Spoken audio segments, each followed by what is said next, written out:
Hey guys, so today we're going to talk about portals. A lot of people don't really understand a lot about portals.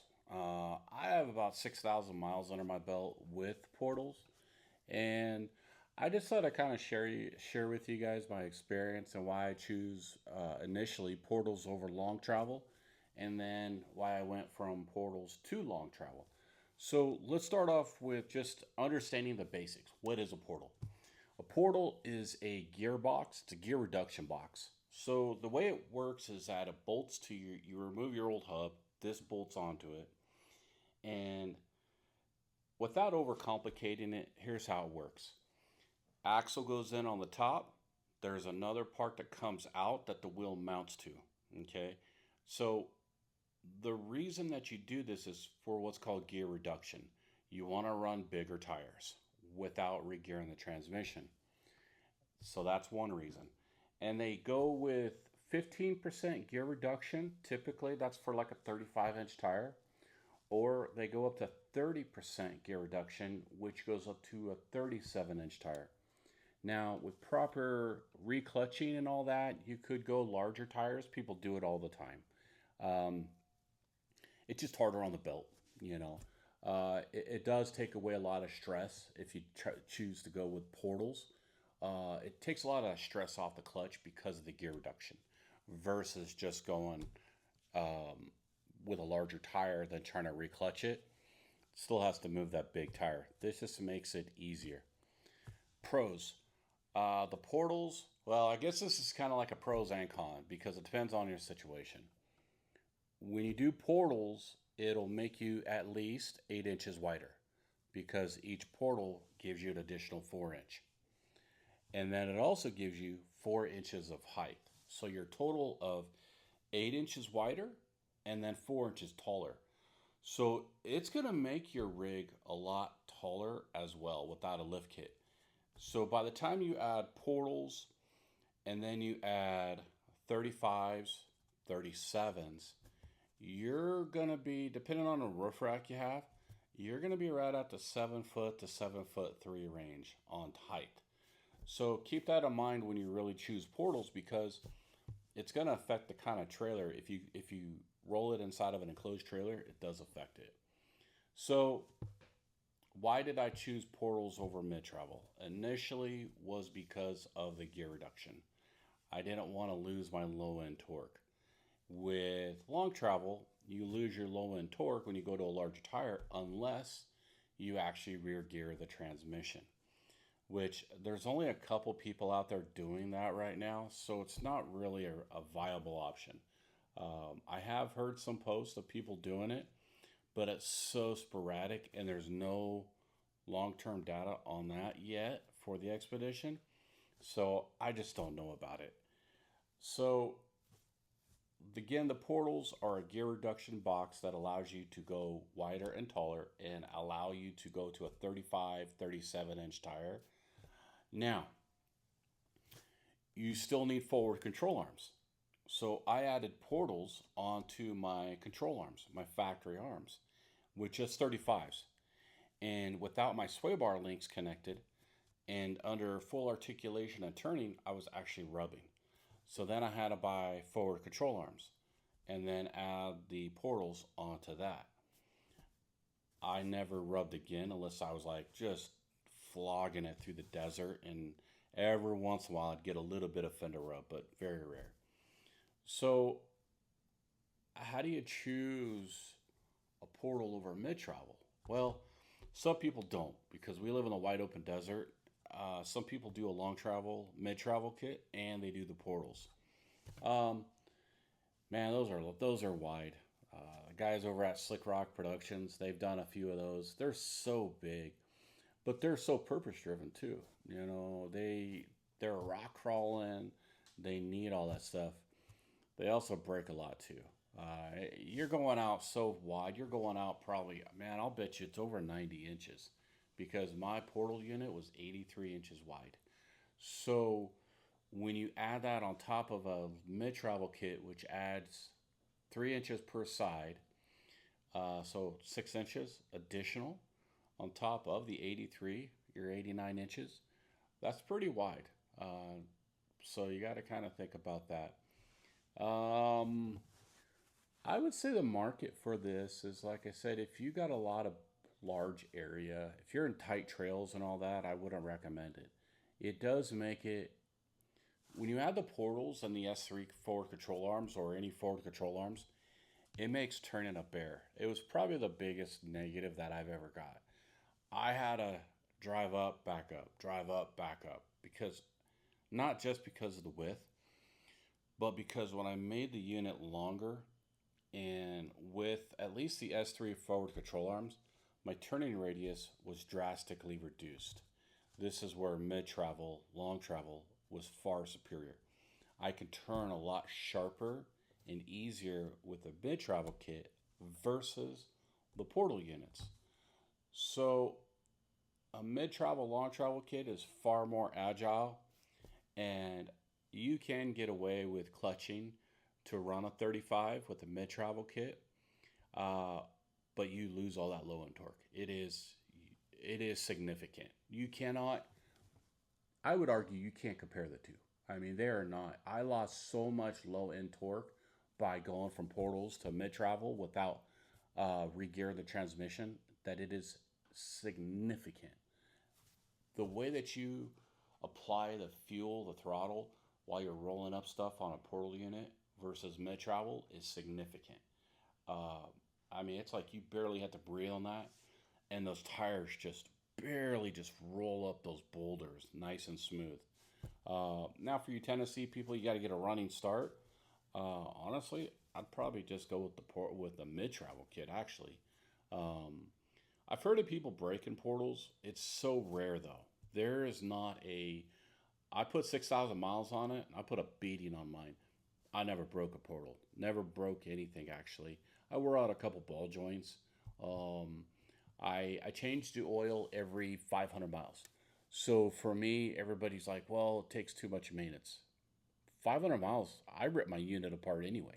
I'm putting it on the lift. I'm looking at the ball joints. I'm looking at everything at 500 miles regardless. So for me to swap out the oil, which takes literally 20 minutes, um, that was the least of my problems for sure. Not the maintenance, because maintenance is the same on mid. I mean, it's not the same. I don't have an oil swap out for a mid travel kit, but the portal units, you do got to swap it out for portal blood every 500 to 1,000 miles. It seems like a lot, but honestly, if you take care of them, 6,000 trouble free miles, typically you're not going to have a problem. The biggest problem that some people have are seals leaking on the inside where the primary axle goes in. I've heard of people having consistent problems with that. I never had that problem, and I had two sets. So I had one set that had a single idler, and then another set that had a dual idler. And so I owned two completely different portal sets on my first expedition, and neither one had problems. So I don't know if these people are driving differently than I am. Maybe they got a bad product. It is possible. They're made by machines, and sometimes it just happens. So when you consider the portals versus mid travels, just remember the maintenance is a little bit more on a portal unit. It is. Ball joints. A lot of people think that because you have portals, you're going to be burning through ball joints. I went through two and 6,000 miles. I don't know. I don't know why people are going through ball joints like crazy. I never had that problem. Especially if you buy the N300s from like Super ATV, they're adjustable. So you could actually, if you get that tire wiggle, you could actually torque it down a little bit and it'll tighten it up. So that's not. I mean, like I said, if you're rock bouncing it, yeah, you could break them easier, I guess. But again, that wasn't my experience. My experience was excellent with portals. So the main reason I switched to mid travel was because on my second build, I wanted a different experience. I wanted to kind of see the difference between real world. Everybody has an opinion. And what's interesting about these people that have all these opinions is that they have 0 personal experience, it's always third hand. It's, well, my buddy, or I own a shop. I can't tell you how many shop owners would tell me all this stuff, but yet they've never even owned a side by side with portals and long travel, and they don't talk from personal experience. They talk from experience from others. But I want to be able to talk to you guys with my own personal experience. My hands have done the work, my hands have driven both machines, and I can tell you firsthand experience in my environment. Let's talk about my environment. I go to the woods, so I'm going over tree stump or tree roots, big ones, uh, shelves, rock crawling, big boulders, articulation, high speed desert. I've had my unit over 60 miles an hour through the desert, portal unit, mind you. Uh, Running it. I've jumped it. I've had it up in the air a couple feet, maybe a foot. Feels like 2 or 3 feet, but so I've jumped a unit with portals and 35s. I've had it in the dunes. It did fantastic in the dunes.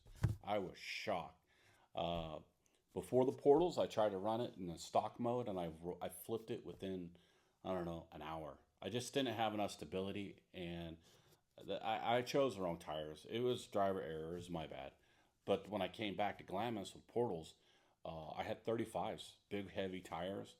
Man, I was all over Glamis. I had a blast. It was so cool because the winds were 35, 40 miles an hour. The wind is blowing so hard, and I had the windows up, AC blowing cold. It was so cool, man. There were so many people around, but they were just sandblasted and got the sand up in their nose and their ears. So I've gone to the woods, rock crawling up in. I never took it to Moab. I took it to Sand Hollow. It did exceptional there, absolutely exceptional. When I go to a rock face and there's like a 2 to 3 foot lift near vertical with portals, man, they just crawl. It's awesome. But with my long travel kit, man, I struggled a lot. It's not. It really did struggle. In comparison, I'm talking real world. People can argue me all they want about a piece of paper that says this or that.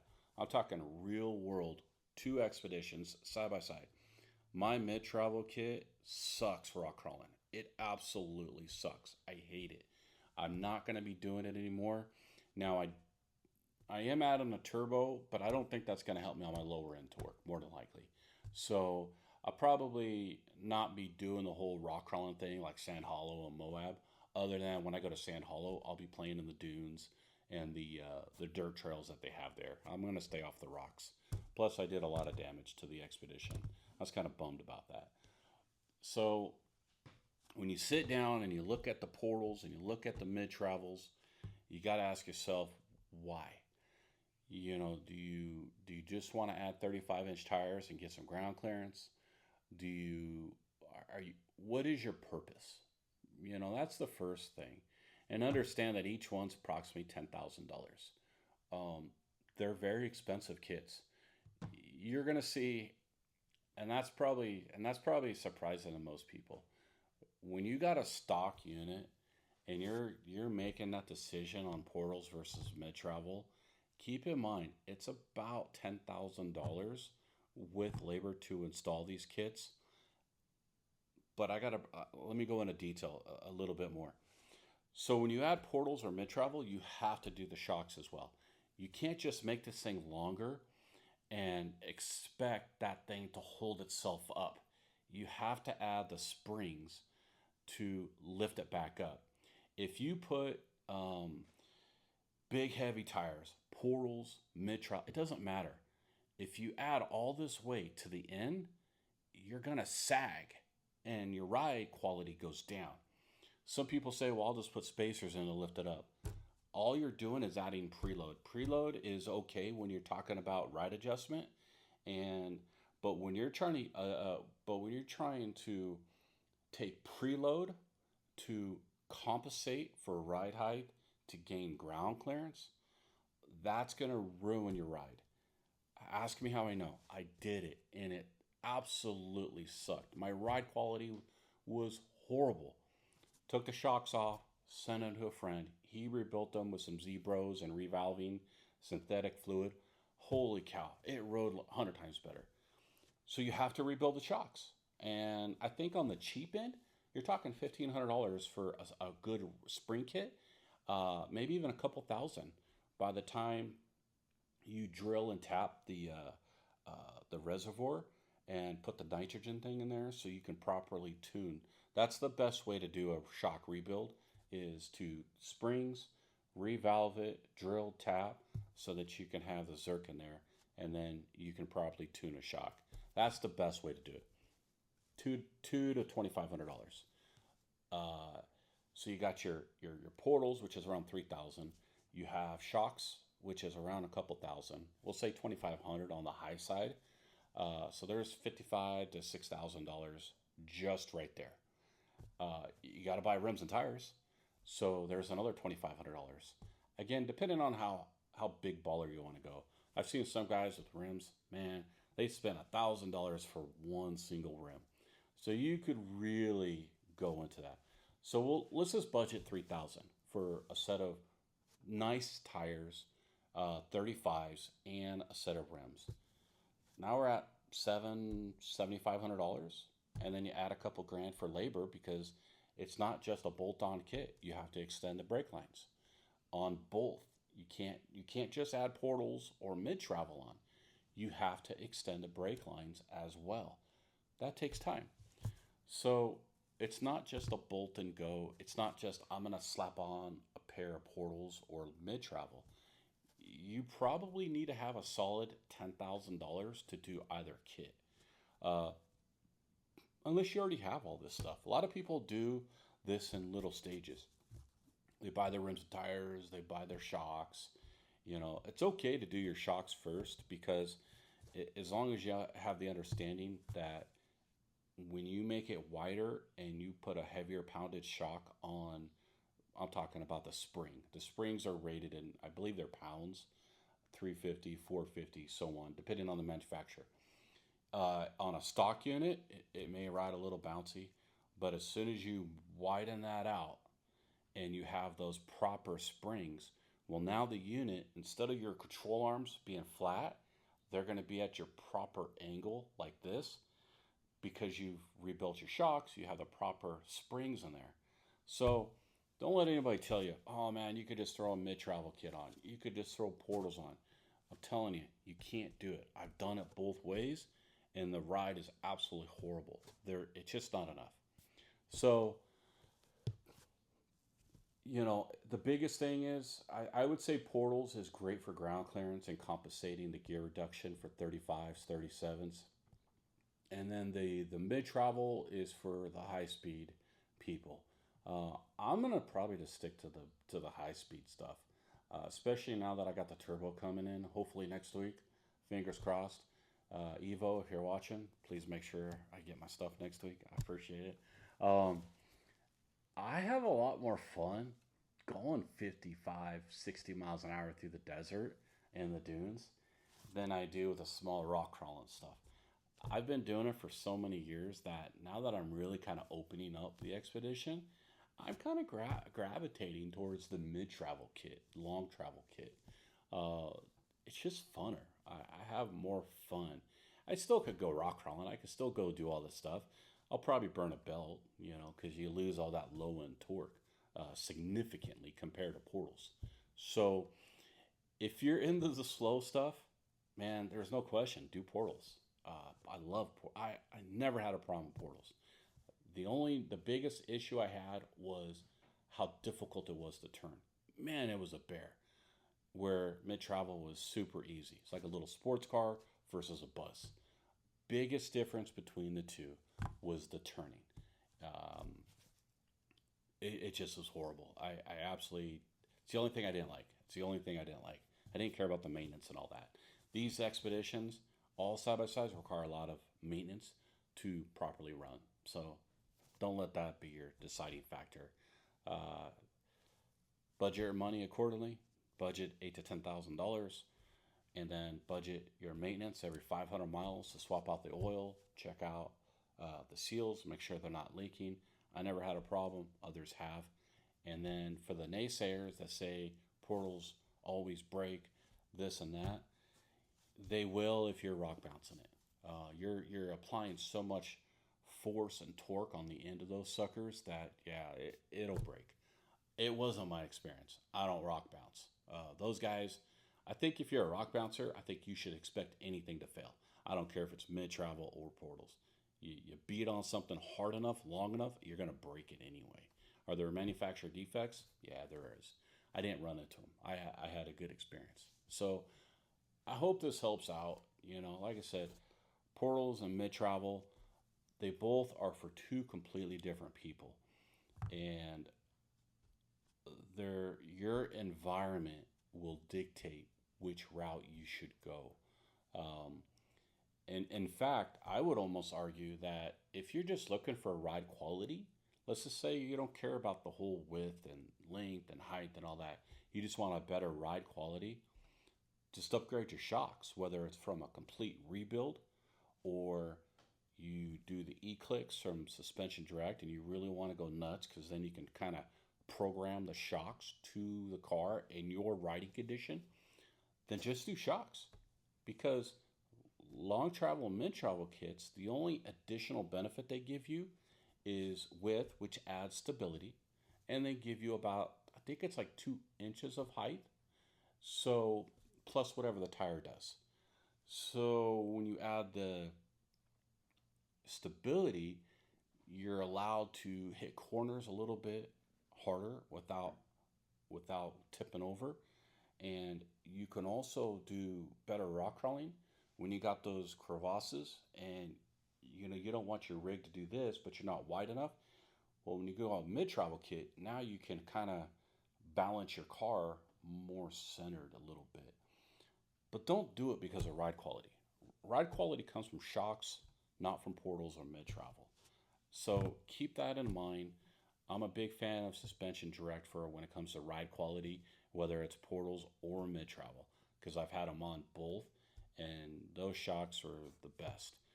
But it brings up the cost quite a bit. So I hope this helps with your guys' decision on how to pick long travel, mid travel over portals or vice versa.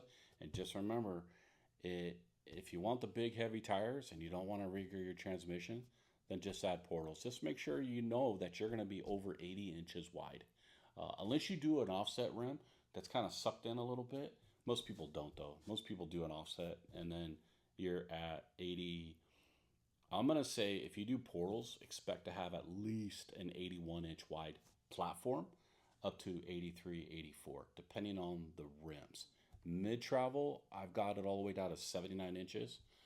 Right now, I'm running 81 because I run two different size wheels with different offsets. So I can suck it in and I can make it fat. So, hope this helps you guys. You have a great day. God bless and go get them.